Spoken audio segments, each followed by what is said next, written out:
Aftershock is something that we take very, very seriously. We've been able to play it a couple of times. They always put on, the way that they do Aftershock is the way that it should be done. It's very patron friendly. Yeah. They set it up how you should run a festival of that size the right way. You mentioned you're getting ready for the tour to start. That starts in just a few days. Yep. I noticed you guys were up for a VMA this year, and that's this weekend. Obviously, you have a show. I think you're going to be in Knoxville. You keep one eye on the TV when that's happening, right? I mean, do you pay attention to that stuff? I mean, it's got to be nice, but is it something like you're going to spend that day thinking about? Oh my God, the kid in me, lost his mind when we got nominated for an MTV award or VMA. It's so funny. You see all the memes where it's like, thank you MTV for 41 years of music and 11 years of music. We've actually played videos, right?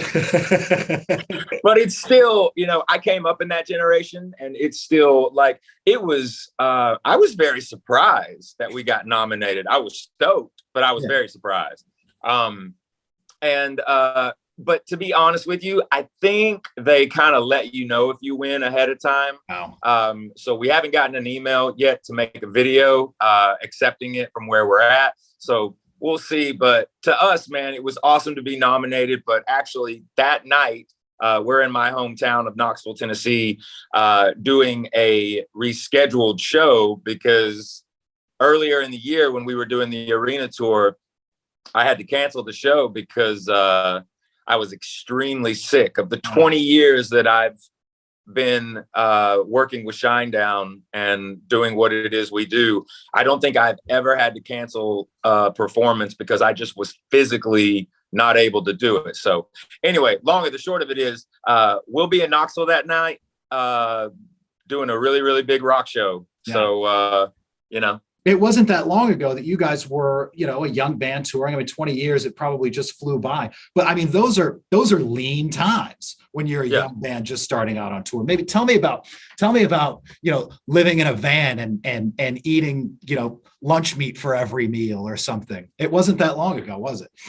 Yeah. I mean, the thing about it is I 100% you're talking to a very, very lucky individual. And the reason I say that is because from the moment I entered the earth, I'm doing what I always wanted to do. Like, I always had a very firm knowledge of what I wanted to do, what profession I wanted to be in, that I wanted to be an artist, that I wanted to be a performer, that I wanted to be a songwriter, that I wanted to be a singer.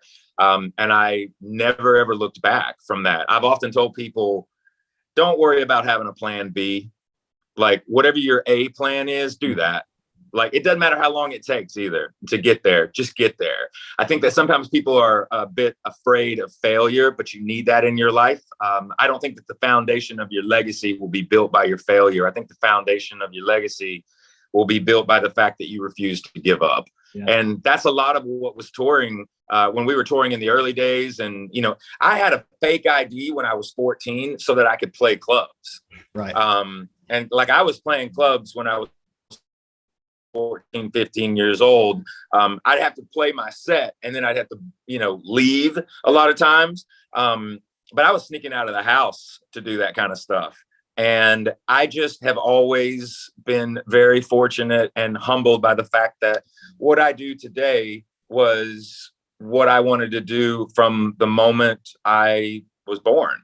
So that stuff doesn't become something where it's a drag when you're inside of it. Like, when you're young and you're hustling and you're grinding and you're struggling, you're still struggling to be able to get on stage, to be able to express yourself and to perform, because I've always felt like I had something to say. So, not eating for a couple of days or, maybe just getting one meal a day, it didn't really affect me when I was younger. But ultimately I had a lot of great teachers coming up in this industry. And one thing that always holds true with that is pay it forward, man. Yeah. No matter what, pay it forward. Is there anyone in particular that stands out as someone that was a great influence or a mentor as you were coming up through the business? Yeah. Really early on, Brad Arnold from Three Doors Down. Mm-hmm. I remember that was our first real tour, where we were only supposed to be, and I believe they were on their second album. So this was the album Away from the Sun, which was a massive record. Yeah. You're going back to 2003, 2004.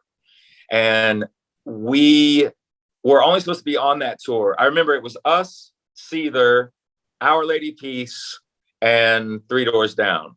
And we were only supposed to be on the tour for about 2 weeks. We ended up being on the tour for 9 months. Wow. And we went from being the opening act to main support by the last 2 months of the tour. And just watching Brad interact with not only his crew, how things were run, how he was so gracious on stage to the fans, and not in a corny way, not in a cheesy way. It was very real. Just watching him and being able to pick his brain and, hang out with him during catering and sit with him and talk and just befriending him. I've often said in Shinedown, we only have one boss. It just happens to be everybody in the audience. A lot of that came from Brad. I think about that. He helped me kind of hone, because he always would tell me, like, you can borrow things from other people, but make sure when you're on stage, you're the front man. You have to find yourself up there, and it can take time, but don't be shy with it either. Like, explore a lot of different things, and you will eventually find what works for you. But you got to keep at it, and you can never phone it in, which I don't ever do. But of anybody that taught me a lot early on, definitely Brad taught me a lot. One of the up and coming artists that has been on tour with you guys recently is Aaron Jones, an old frontier from Seattle, a killer talent. Tell me about Aaron, about his show. Anybody watching who doesn't know who Aaron is, tell them what Aaron's all about. I would tell you right now that stop what you're doing, finish the interview at this moment in time, and just type in Aaron Jones, spelled A-Y-R-O-N. Yeah. A lot of people think it's Aaron. No, it's Aaron. Aaron. And then type in the word filthy and just go down a rabbit hole. Yeah. Just go down a beautiful, awesome world that is Aaron Jones. He was and is, we were just with him in Canada. He's got it. And what I mean by it is there is just something that dude does on stage that only he can do. Mm-hmm. And it is a very, very emotional experience watching him play guitar and watching him conduct himself on stage. And also another really good dude too. Great guy. So last time I saw Aaron was at Aftershock last fall in Sacramento. And, we've seen Aaron here in Seattle come up from a young man and playing clubs and things like that. And it's always a treat to see someone take a stage that size that you've seen kind of come up through the business. And I want to talk to you about Aftershock a little bit, because I know you guys are on the bill this year, and a killer show too on Sunday with Muse and Bring Me the Horizon. Do you get to be a fan when you go to these shows, when you play these shows? Like, do you get to go see bands? 100%. I most definitely, man, get to be a fan. If there's a band I want to see, and I'm always polite about it. A lot of times, I know a lot of these people, but I do get to be a fan. Now, I will say this: it does depend on how stacked the day is in regards to how much is going on that day. Sure. If there's meet and greets that day, if there's press that day. It kind of just depends on my schedule. But yeah, I get to watch, if I want to go see a band, I'll go see them. Is that the cool part of these big festival shows like Aftershock, is just the huge range of artists you get to see and discover that maybe you wouldn't get to see if you were going to, a Shinedown show with 3 bands on the bill? Yeah, that's the beauty of festivals like this. Aftershock is something that we take very, very seriously. We've been able to play it a couple of times. They always put on, the way that they do Aftershock is the way that it should be done. It's very patron friendly. Yeah. They set it up how you should run a festival of that size the right way.